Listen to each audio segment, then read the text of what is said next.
You were 6 when the war started. When it came to Or my came to 1968. village, Okay, 68, I was born when in it came to your 62. The okay war started. Yeah, it came to. I 67. mean, So yeah, yeah. okay, all right.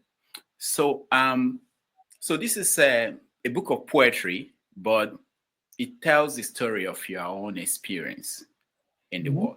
We're used to reading books by combatants, people who participated, soldiers, But looking at this war from the perspective of a child,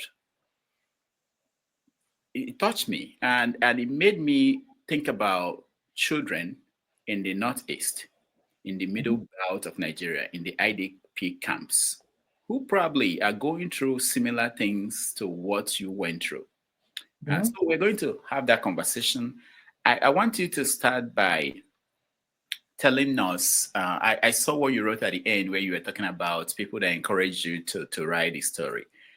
How did you deal with the trauma, which I recognized, of going through that all these years without putting it down? Well, I went through the trauma, and I lived through that trauma every day.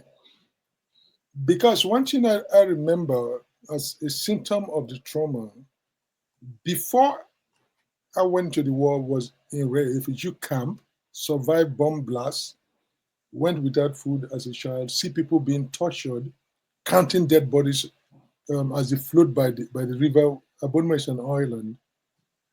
So before the war, we came back. Before the town was bombed, we went through the war, and we had to leave our town as refugees. And when we come back, I was in stammering. When I came back from the war, I could hardly talk. And so I still remember there's the whole house I grew up is still there.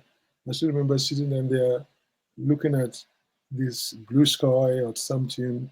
I just couldn't. And people say, "Oh yeah, he doesn't talk. He's a child." And when I started basically to force myself to talk, as if every word wants to come out at the same time, and in their rush, they twist my tongue. So till today, I attribute my stammering, and people will notice I'm talking to you, that I stammer when I speak, and sometimes it's passable, endurable. Sometimes it's not, and that is like a living memory of the war I went through. Remember,